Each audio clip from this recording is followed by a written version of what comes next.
Hello everybody, and thank you for tuning into today's episode of Armchair Gaming. I am your host, the Unbearable Gamer, part of the Scholarly Gamers community, and you may know me as my real name, Sheldon. Today we're going to be taking our second look at death in video games. As you can see, we're playing Monster Hunter again, and maybe you're thinking to yourself, Sheldon, we've seen this before. But I want to take a look not at death as it relates to player characters. Kind of wanted to focus on how death is presented to us in video game format when we deal with NPCs. And I think Monster Hunter does a really good job of demonstrating to us some of the more minute details on how people can approach death. And in most cultures, there is the specter of death is something that we evaluate in humans on the regular basis, but we don't really look at it the same way we do when we look at animals. And obviously there are exceptions to the rule when you look at how vegans and vegetarians approach morality and ethics, and how most of us approach our pets. Like, I frequently remind my cat that she has to let me die first because I don't know how I will tolerate her passive, which is getting up there in years. She's not slowing down, which is good, but sometimes I look at her and I'm like, you are going to die before me, and this makes me sad. But enough about my personal life. Today we're gonna be looking at I want to look at Monster Hunter for a couple of reasons, and I think the biggest one is the intent of this game is, well, it's in its name. You're hunting monsters, be it by slaying or capturing them. And I think it's a really interesting. I think it's an interesting way to evaluate how NPCs exist in the game and how they live and die, and it's a really good foil for how we look at animals and non-human creatures in the real world. And again, there's obvious exceptions. I'm confident most vegans and vegetarians are not big fans of this game because the entire point of this game is to hunt and kill animals, and some of them are large and terrifying, and some of them are less large and terrifying. Like, we're currently in the middle of an arena, so it's less hunt and more sport, which I guess speaks to how we value animal life differently than us. And I'm of the camp of valuing human life differently. That's just how I am. I realize that a little bit of 2% more brain development and opposable thumbs is really the only reason we have any kind of real authority within the kingdom. But I stand by my position wholeheartedly. So in this arena, as you can see, I'm fighting 3 monsters. One is already dead. The Great Jagras, and he's a Great Gyros I'm fighting at the moment. I'm going to end him, and then I'm going to do something that I think Capcom did a really good job of this. And I suppose if we talk about the value of human life before I segue into what it is I'm trying to talk about, in a lot of modern cultures we forget the value of all life. If you see us on a spectrum, that's one thing, and obviously I do. I put mankind square at the top of the food chain, at least on planet Earth, and once you extend beyond that, things can get a little complicated. Then there are, after that, the genus kind of falls away, and essentially, anything in the mud, at least from my perspective, to which humans are slightly above, it's a complicated array to be in, and I think at that point you kind of gotta maybe weigh it on a case-by-case basis.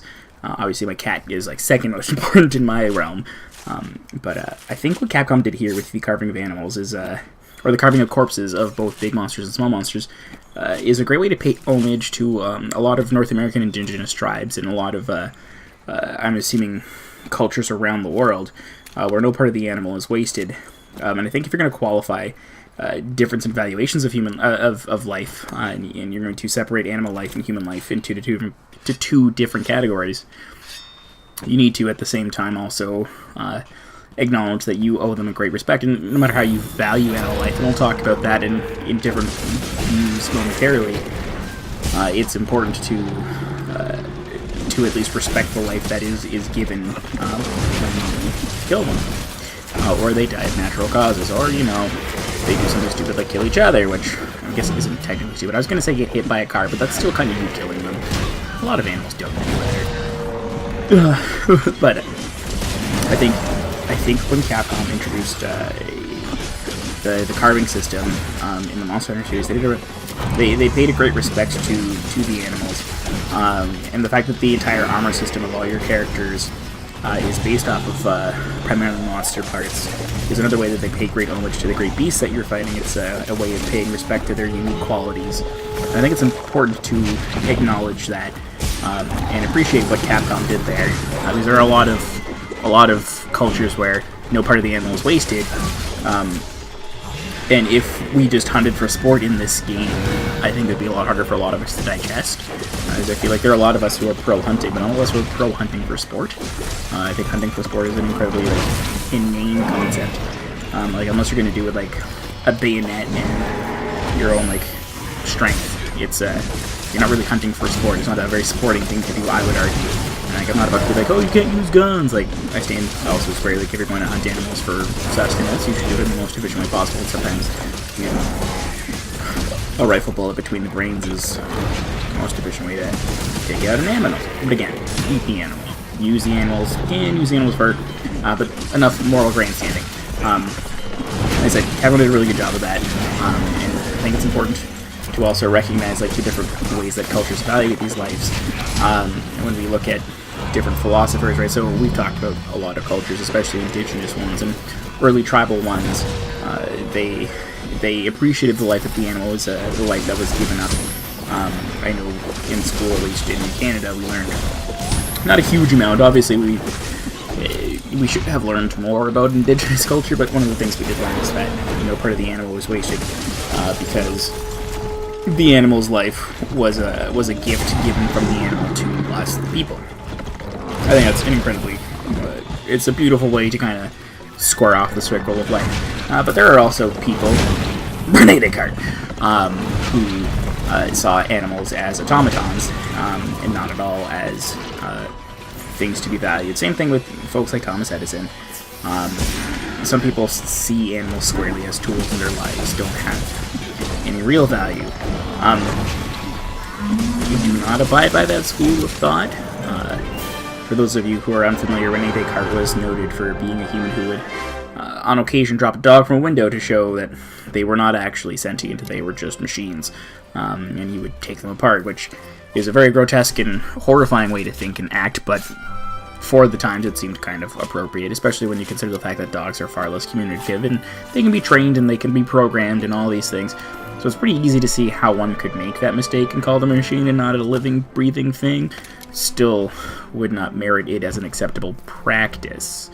But these things happen. Again, not here to morally grandstand. Just wanted to put that out there into the ether. And so we come to I guess the root of today's lesson after 8 minutes of rambling back and forth, which is to say I wanted to talk about how video games deal with NPC death, where the function of that character is to quote-unquote die. In Monster Hunter, there isn't you could, in principle, capture the monster. That is absolutely an option for you. But what I wanted to cover and evaluate is the significance of how we look at death in these games. We're looking at NPC players, and the differentiation between an NPC death and a player death, as you'll learn rather quickly in this particular fight. The players don't die. I think that was a necessary juxtaposition to present. It needed to be one of those things. Again, I'm fighting in an arena against one of the bigger Elder Dragons in the game. I really like fighting him, but I'm not using my gear set in this fight, so I will regularly and procedurally have my ass handed to me by this guy. You won't see the entire fight. It's maybe a little humiliating, but we will take a good look at it. But there's something incredibly procedural about the fact that we don't, as players, die in this game. And dead. Nope. Dead. There's something incredibly procedural, as I was saying, about the fact that we can't die, but the other monsters can die, and it's a juxtaposition between the value of human life versus the value of monster life in this game. And there's an important distinction to be made here. Obviously, the arc of this world in Monster Hunter is fairly quote-unquote realistic. Obviously, animal scaling doesn't inherently work. Gigantic flying lizards like Nergigante, the Silver Dragon I'm fighting now, with huge gaping horns on his head, and the ability to rapidly grow spikes, is relatively non-practical. But if we suspend a little bit of reality on like the size of creatures, and focus primarily on the fact that there's no real magical element that, you know, sustains us and can keep me coming back to life over and over again, it's important for my character not to die, but to rather quote-unquote faint.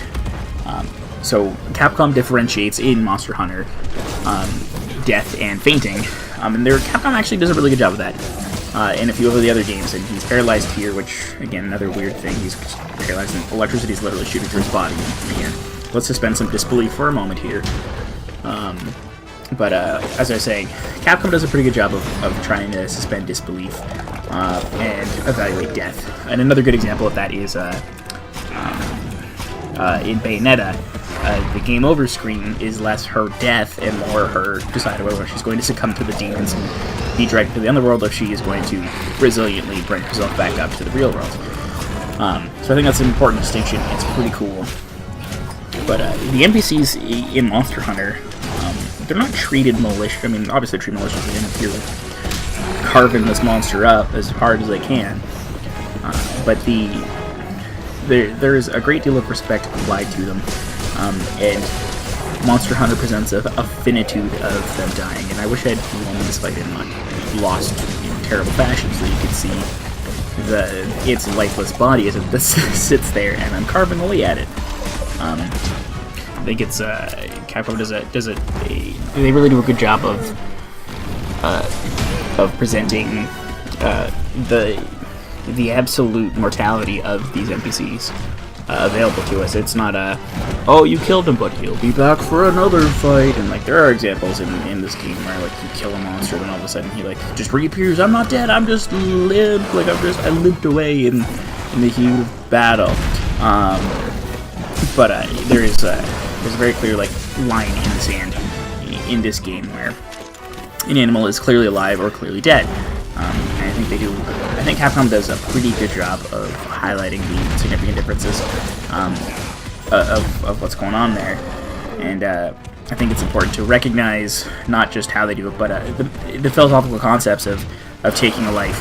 I mean, from the beginning we talked about how we're not going to normally grandstand, so I'm going to avoid being like, well, it's important that we kill monsters, because if we don't kill monsters, they're going to kill us, blah, blah, blah, blah, blah, blah. But instead we're going to take a look at the evaluative process of, we're going to briefly touch on the importance of recognizing the loss of life in these creatures. And that is to say, Descartes would have called these animals automatons, but I think it's important to recognize that these are in fact not automatons and actually living, breathing creatures. And I mean, it's a video game, so obviously they are just programs. But if we suspend disbelief for a moment and look at them as real creatures, what we see is a real animal fighting for its life, and in this case winning, and in other cases losing. I think that's an important distinction to recognize. And if you want to bring it back to harken to last episode's lesson, where we discussed the idea of a cycle of reincarnation, in this fight, you would inherit karma as the player character, and somebody, depending on which branch of Hinduism you subscribe to, the Nergigante in this particular fight is just a reincarnation of a Perusa. And so this is just another Perusa that you are engaging battle with, and now their soul, or their shackled Perusa to the minded body is lost, and they will re-begin the cycle anew. That's not a real word. Either way, I think Monster Hunter and other games like Monster Hunter are games where there is a host of NPCs whose sole function is to be murdered by the player, offer a unique way to look at how we can approach the finitude of life and the absolute nature of death, as it applies both to humans and to non-humans, because, again, keep telling my cat, she's not allowed to die first. But it's all you can do is, push forward and let it be that. And, when you read philosophy, we talk about the absolution of death. Socrates said in Trial? Was that the name of that book? I don't even remember. One of Plato's works where he's discussing the death of Socrates. Socrates looks at his friends and says, "Don't fear death because death is an unknown, and you shouldn't fear anything you don't know." To that end, I'm going to wrap up today's episode. We're going to talk about death a couple more times. We're going to be looking at other games and how they approach death. You know, look less at the cycle and more at the finitude of how they can present death as an absolute construct and less of a lesson for players. So thanks so much for tuning in to today's episode of Armchair Gaming. Hopefully you enjoyed it. And hopefully you learned a little bit about death and maybe how a couple of people looked at death in MMOs. So looking at you, Descartes. So we're tuned to the next episode. Check out the Scholar Gamers website and follow me on Twitter. Thanks so much for tuning in, everybody, and have a wonderful, wonderful day. Bye for now.